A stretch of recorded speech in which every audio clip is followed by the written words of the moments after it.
Assalamualaikum warahmatullahi taala wabarakatuh. Nah, untuk hari ini kita akan melanjutkan bagian 2 pembahasan versi soal penilaian akhir semester mata pelajaran PPKN SMP MTS kelas 8 tahun 2021-2022. Nah, langsung saja pada soal yang pertama. Pancasila sebagai ideologi atau pandangan hidup berisi konsep dasar mengenai kehidupan yang titik-titik. A. Dicita-citakan oleh bangsa Indonesia. B. Diharapkan para pemimpin bangsa. C. Diidam-idamkan oleh masyarakat Indonesia. D. Diidolakan oleh generasi muda. Nah, kami mengingatkan kembali kepada kalian yang belum menonton bagian satunya, silakan ditonton dulu bagian satunya lalu dilanjutkan pada bagian 2 ini. Nah, langsung saja pada soal ini pembahasannya. Kira-kira pilihan jawaban yang tepat adalah yang mana? Nah, di sini adalah Pancasila sebagai ideologi atau sebagai pandangan hidup. Nah, berisi konsep dasar mengenai kehidupan yang apa? Ya, jawaban yang tepat adalah yang dicita-citakan oleh bangsa Indonesia. Jawabannya adalah yang A. Nah, Pancasila sebagai pandangan hidup bangsa ini berarti sebagai pandangan dunia, ya, pandangan dunia, terus pegangan hidup,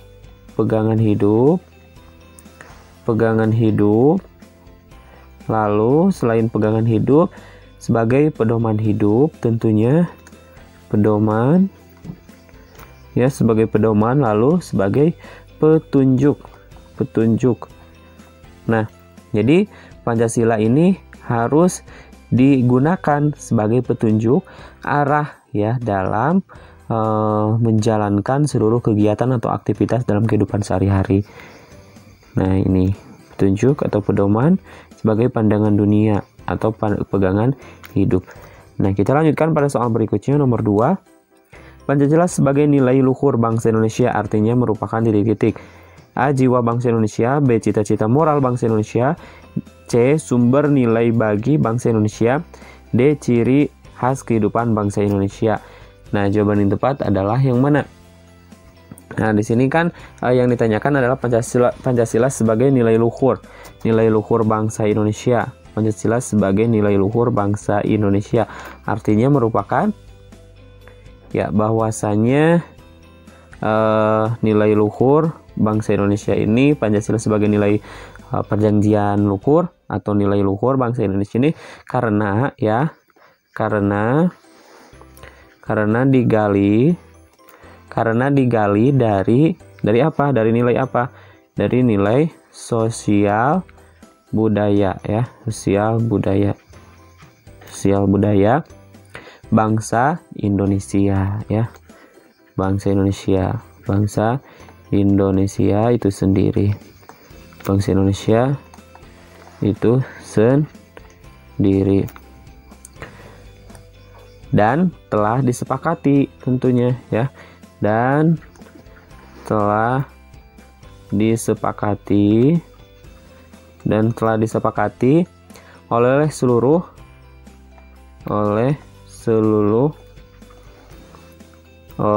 rakyat, ya, oleh seluruh rakyat sebagai milik bersama,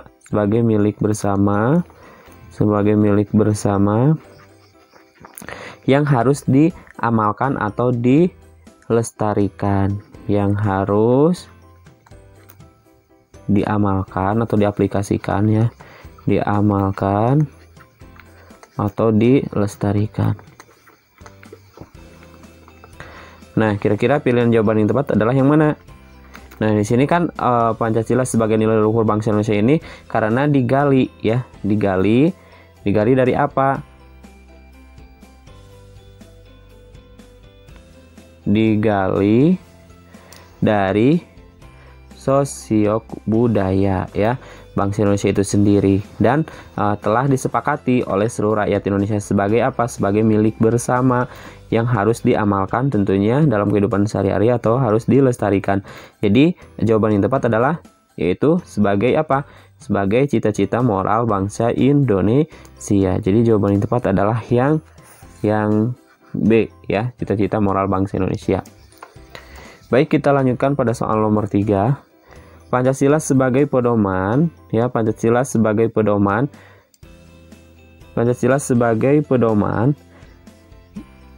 untuk menata negara, dasar untuk aktivitas negara yang dasar dalam pergaulan antar masyarakat merupakan pengertian Pancasila sebagai titik-titik. A. Dasar negara, B. Ideologi negara, C. Pandangan hidup bangsa, D. Cita-cita luhur bangsa Indonesia. Kira-kira pilihan jawaban yang tepat adalah, ya, jawaban yang tepat adalah sebagai dasar negara. Kenapa sebagai dasar negara? Karena Pancasila ini sebagai pedoman. Pedoman apa? Pedoman untuk menata negara atau sebagai dasar untuk aktivitas negara, ya, sebagai aktivitas negara dan dasar dalam pergaulan antar masyarakat, ya. Nah, ini merupakan pengertian dari Pancasila sebagai dasar negara. Kita lanjutkan pada soal nomor 4. Keunggulan ideologi Pancasila akan dapat dirasakan dalam kehidupan bangsa dan negara bangsa Indonesia apabila diamalkan oleh titik-titik. A. Wakil rakyat, B. Pemerintah, C. Seluruh rakyat Indonesia, D. Presiden dan kabinetnya. Nah, ini adalah yang ditanyakan adalah keunggulan ideologi Pancasila ini akan dapat dirasakan dalam kehidupan bangsa Indonesia ini apabila diamalkan. Apakah cukup oleh wakil rakyat? Ini tidak cukup. Pemerintah juga tidak cukup.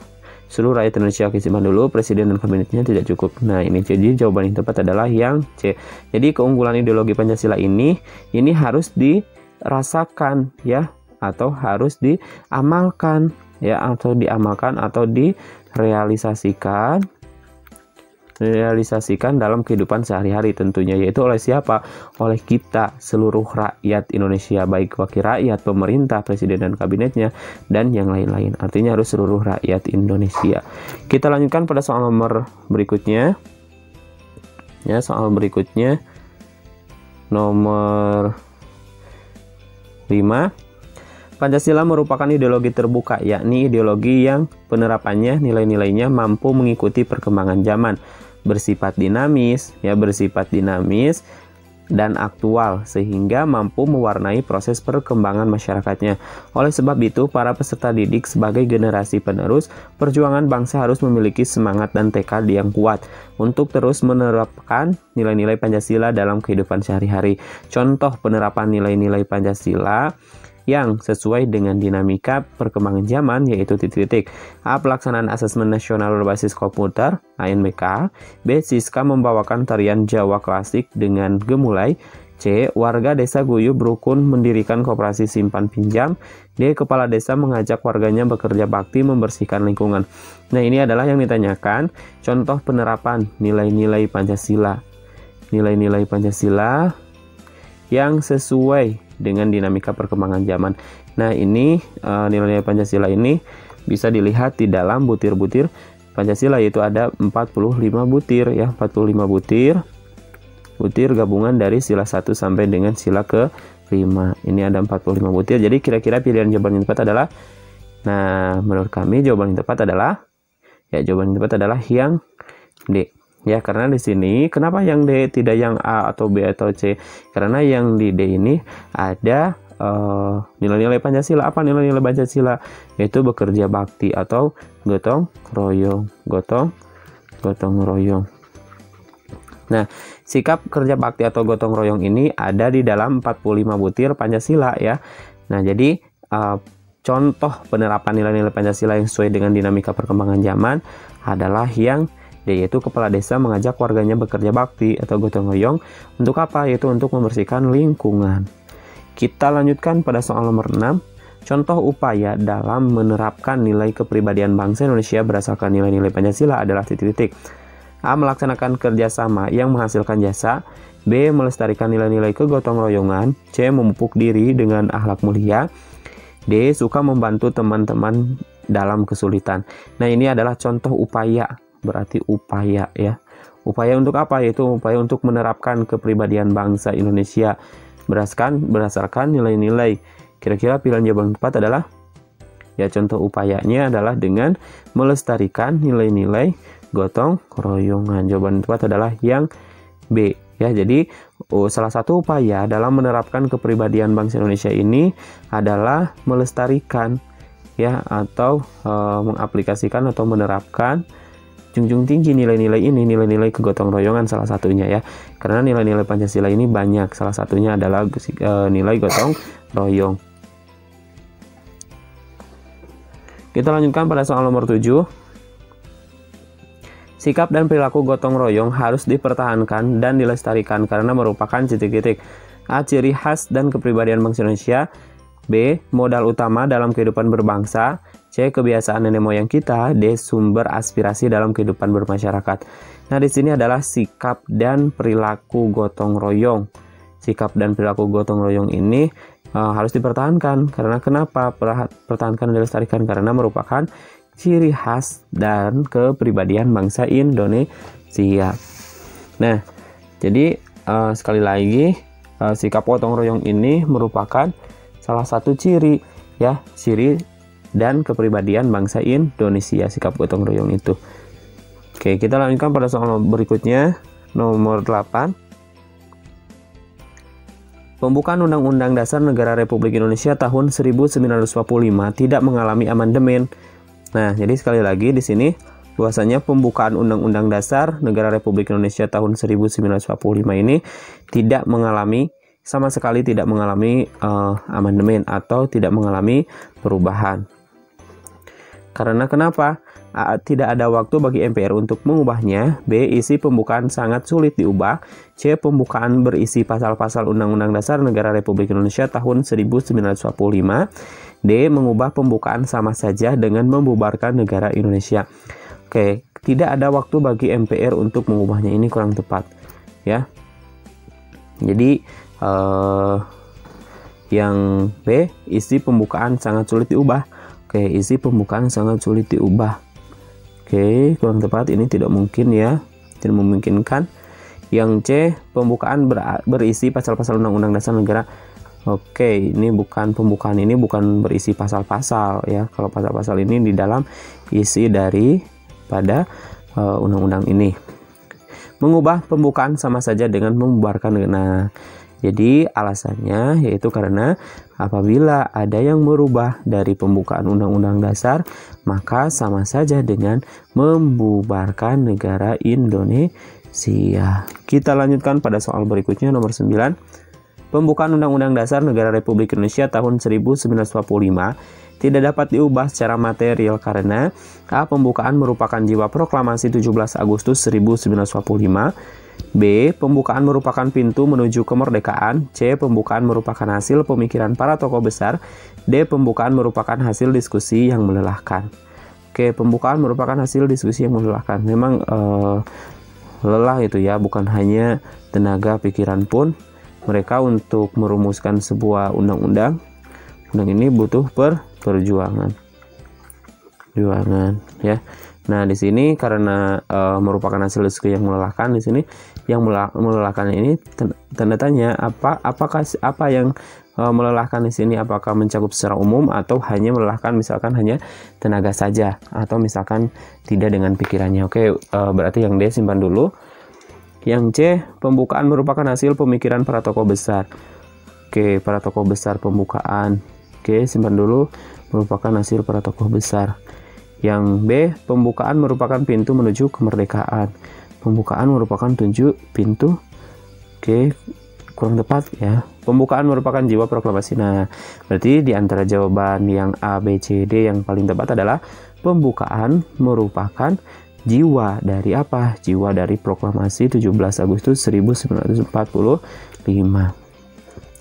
Soal nomor 10, sesuai dengan bunyi pembukaan Undang-Undang Dasar Negara Republik Indonesia tahun 1945, bahwa segala bentuk penjajahan di atas dunia ini harus dihapuskan karena titik-titik. A. Penjajahan akan menimbulkan kebodohan. B. Penjajahan menyebabkan kesengsaraan. C. Bertentangan dengan agama dan kesusilaan. D. Tidak sesuai dengan pri kemanusiaan dan pri keadilan. Oke, ini gampang ya, jawaban yang tepat adalah yang D. Bahwasanya sesuai dengan bunyi pembukaan Undang-Undang Dasar Negara Republik Indonesia tahun 1945 bahwa segala bentuk penjajahan di atas dunia ini harus dihapuskan karena tidak sesuai dengan pri kemanusiaan dan pri keadilan. Soal berikutnya nomor 11 ya. Soal nomor 11. Oke, ini habis dulu. Oke, soal nomor 11. Arti penting perubahan Undang-Undang Dasar Negara Republik Indonesia tahun 1945 bagi masyarakat Indonesia antara lain: A. Merupakan angin segar bagi partai politik.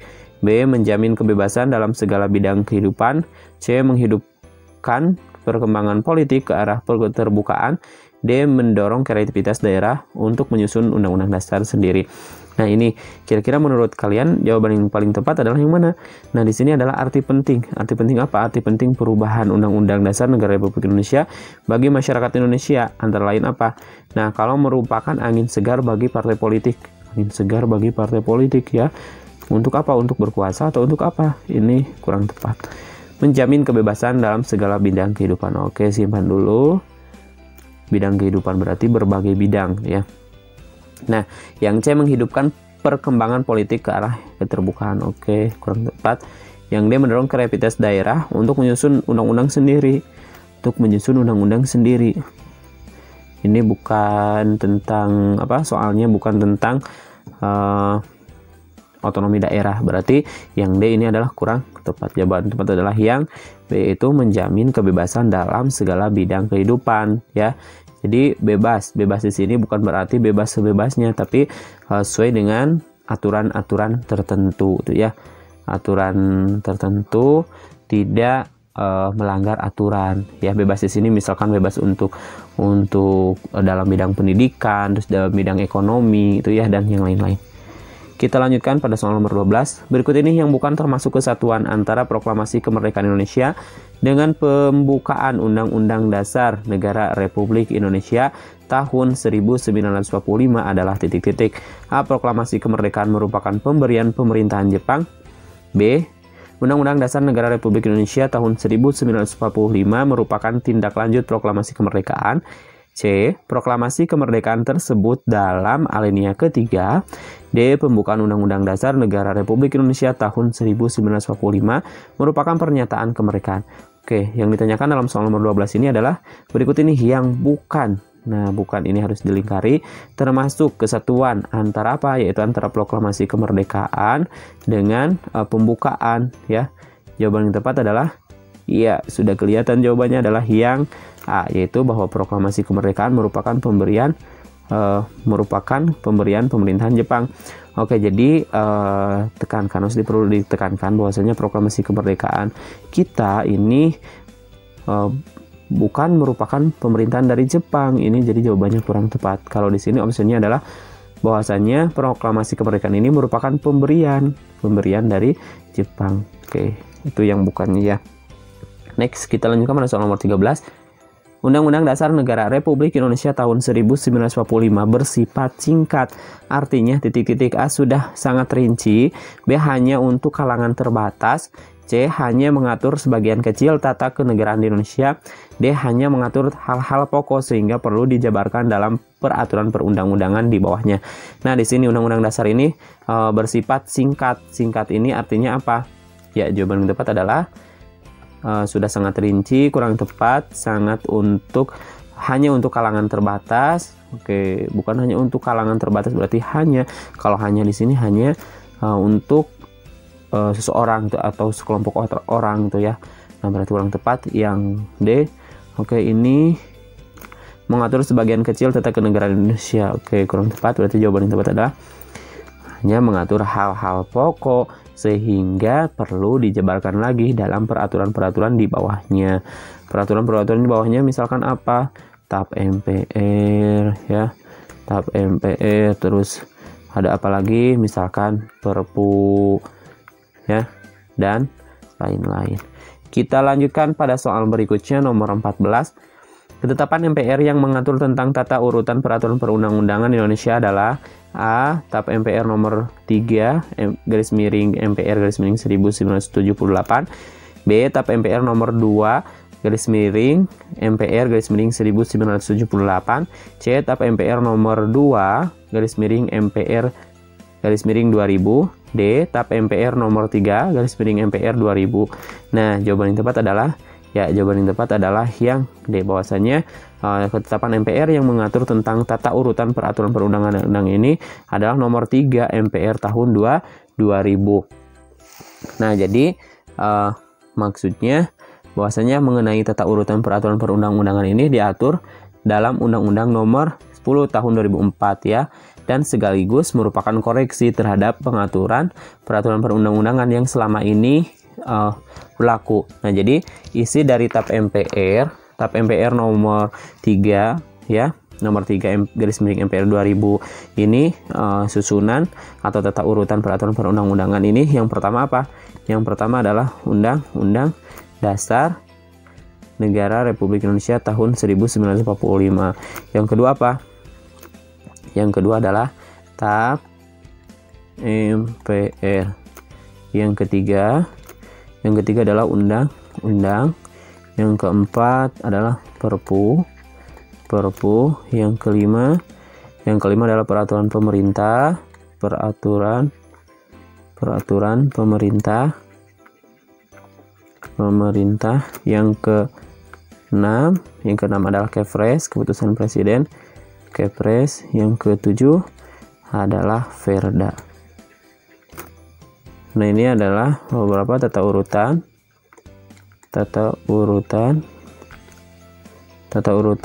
berdasarkan TAP MPR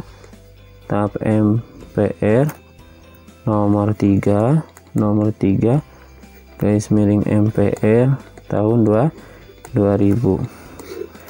Kita lanjutkan pada soal nomor 15. Keputusan yang dikeluarkan Presiden bersifat khusus disebut A. Peraturan Pemerintah, B. Kepres, keputusan Presiden, C. Undang-undang, D. Peraturan Daerah. Ya, jawaban yang tepat adalah Kepres karena ada Presiden. Jadi Kepres ini adalah norma hukum ya, norma hukum yang bersifat konkret,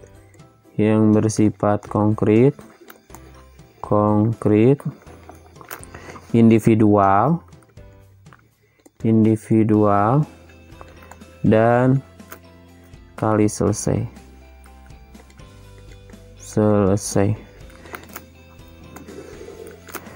Oke, nah jadi secara umum keputusan presiden ini bersifat mengatur. Nah, isi Kepres ini sifatnya adalah mengatur tadi.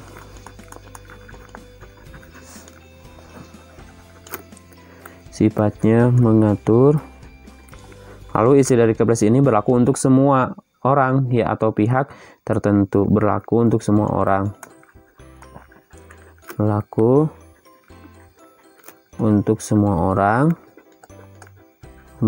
Atau semua pihak. Nah, jadi yang disebut Kepres ini adalah dalam Kepres tersebut kecuali bila Kepres tidak memiliki muatan seperti apa peraturan presiden, maka berlakunya juga sama seperti peraturan presiden. Next, kita lanjutkan pada soal nomor 16. Seseorang dikatakan memiliki kesadaran hukum dalam kehidupannya apabila A. berpendidikan sarjana hukum, B. hafal tentang hukum, C. mengerti tentang hukum, D. mentaati hukum tanpa ada paksaan. Kira-kira pilihan jawaban yang tepat adalah, nah jadi di sini seseorang itu bisa dikatakan memiliki kesadaran hukum dalam kehidupannya apakah harus berpendidikan sarjana hukum sehingga seseorang ini bisa menyadari tentang kesadaran hukumnya. Oke, ini belum tentu ya, jadi tidak menjamin seorang berpendidikan tinggi atau bahkan sarjana hukum mereka bisa dikatakan memiliki kesadaran hukum, tapi setidaknya memang ada, tapi tidak semua ya, tidak semua. Jadi hafal tentang hukum, oke, cuma hafal saja tapi tidak melaksanakan atau tidak diaplikasikan dalam kehidupan sehari-hari. Oke, ini saya rasa kurang tepat. Mengerti tentang hukum ini ya sama, jadi kurang tepat. Jadi jawaban yang tepat adalah mentaati. Nah, kalau ini mentaati hukum tanpa ada paksaan ini lebih kepada aplikasinya atau penerapannya. Jadi seseorang dapat dikatakan memiliki kesadaran hukum dalam kehidupannya apabila mentaati hukum tanpa ada paksaan. Karena hukum ini bersifatnya adalah memaksa dan mengatur. Jadi mengatur di sini itu harus taat ya. Nah, karena sudah taat pada aturan, maka dia itu mentaati tanpa ada paksaan. Nah, tanpa ada paksaan. Kenapa harus ada kata paksaan? Karena Apa? Karena kalau dipaksa itu suatu saat nanti akan terbiasa ya. Jadi terbiasa mematuhi aturan hukum. Nah, kalau misalkan seseorang di sini bisa dikatakan memiliki kesadaran hukum yang tinggi dalam kehidupannya, yaitu jelas sudah bisa mengaplikasikan atau bisa menerapkan dalam kehidupan sehari-harinya itu dengan cara apa? Dengan cara menaati hukum tanpa ada paksaan dari siapapun ya. Next, kita lanjutkan pada soal nomor 17. Sikap positif warga negara untuk mewujudkan kedaulatan rakyat di lingkungan masyarakat adalah titik-titik. A. Bekerja sama untuk mengalahkan kelompok lain. B. Mengutamakan kekuatan secara fisik. C. Mengutamakan pengambilan keputusan demi kepentingan umum. D. Mengembangkan rasa solidaritas berdasar persamaan daerah. Nah, di sini adalah sikap positif, berarti sikap yang baik, bukan sikap negatif ya. Untuk mewujudkan kedaulatan atau kekuasaan rakyat. Kekuasaan, kedaulatan itu kan artinya apa? Kekuasaan rakyat di lingkungan masyarakat. Nah, bekerja sama untuk mengalahkan kelompok lain. Oke, berarti ini harus ada yang diunggulkan. Ini kurang tepat ya. Yang B, mengutamakan kekuatan secara fisik. Oke, ini sama, kurang tepat. Jadi harus dengan cara kekuatan secara fisik ya. Harus menggunakan otot, tidak menggunakan otak. Berarti kurang tepat. Yang C, mengutamakan pengambilan keputusan demi kepentingan umum. Nah, simpan dulu. Mengembangkan rasa solidaritas berdasar persamaan daerah. Oke, ini hanya daerah tertentu ya, tidak semua. Berarti kurang tepat. Jawaban yang lebih tepat di antara yang paling tepat adalah yang C. Kita lanjutkan pada soal berikutnya, nomor 18. Sikap patuh dan taat terhadap peraturan perundang-undangan nasional di lingkungan keluarga ditunjukkan dengan cara titik-titik. A. Menyelesaikan permasalahan dengan penuh kekeluargaan. B. Membantah perintah orang tua. C. Bersikap kasar terhadap anggota keluarga. D. Menyelesaikan masalah dengan kekerasan. Nah, di sini adalah sikap patuh ya, sikap patuh dan taat. Taat apa? Taat terhadap peraturan perundang-undangan nasional di lingkungan. Nah, ini yang paling penting adalah lingkungan keluarga.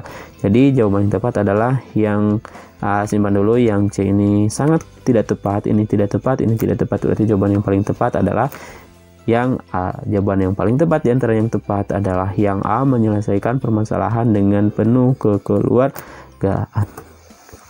Soal berikutnya nomor 19.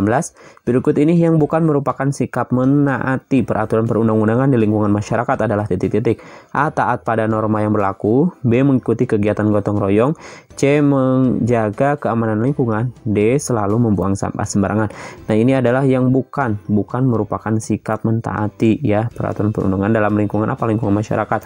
Nah, yang A ini betul, taat pada norma yang berlaku. Yang B ini betul, mengikuti kegiatan gotong royong, terus juga menjaga keamanan lingkungan. Berarti ini yang salah. Jadi berarti jawaban yang benar adalah yang D. Kenapa yang D? Karena ini yang ditanyakan adalah yang bukan merupakan. Berarti selalu membuang sampah sembarangan ini bukan merupakan sikap mentaati peraturan dalam lingkungan masyarakat. Ya. Soal nomor terakhir. Oke, soal nomor terakhir. Nomor terakhir, nomor 20. Usaha yang seharusnya dilakukan oleh pemerintah agar rakyat lebih mentaati Undang-Undang Dasar Negara Republik Indonesia tahun 1945 amandemen adalah titik-titik. A. Mensosialisasikan kepada masyarakat. B. Memberi hukuman kepada pihak yang melanggar. C. Memberi sanksi yang berat kepada para yang melanggar. D. Memasukkan materi Undang-Undang Dasar Negara Republik Indonesia tahun 1945 ke dalam kurikulum sekolah. Nah, kira-kira menurut kalian yang mana jawabannya? Nah, kalau di sini yang ditanyakan adalah usaha yang seharusnya dilakukan oleh siapa? Dilakukan oleh pemerintah agar rakyat lebih mentaati undang-undang ya.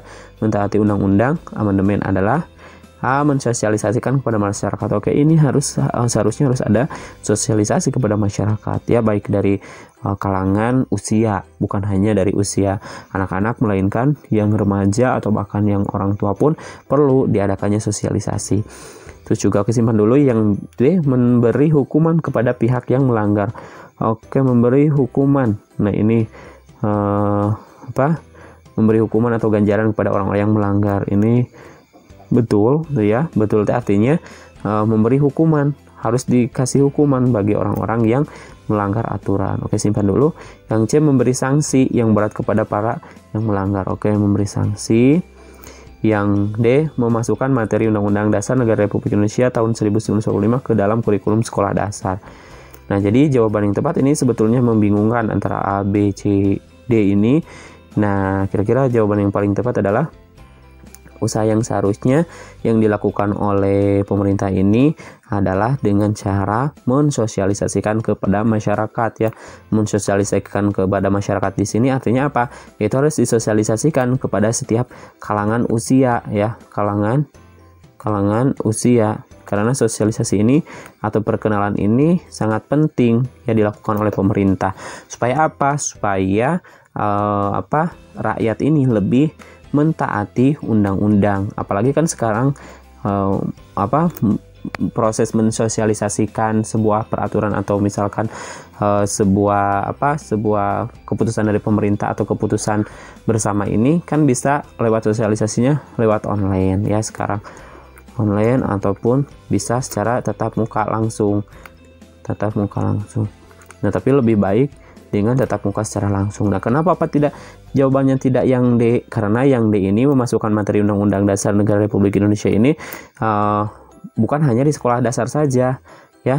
Ini bukan hanya di SD tapi SMP, harusnya SMP, SMA bahkan sampai perguruan tinggi. Nah, karena ini sudah ada lewat apa? Lewat mata pelajaran PPKN. Nah, lewat mata pelajaran PPKN di perguruan tinggi pun ada tentang mata pelajaran ini. Jadi, Bapak Rasa, jawaban yang paling tepat adalah yang A, yaitu mensosialisasikan kepada masyarakat.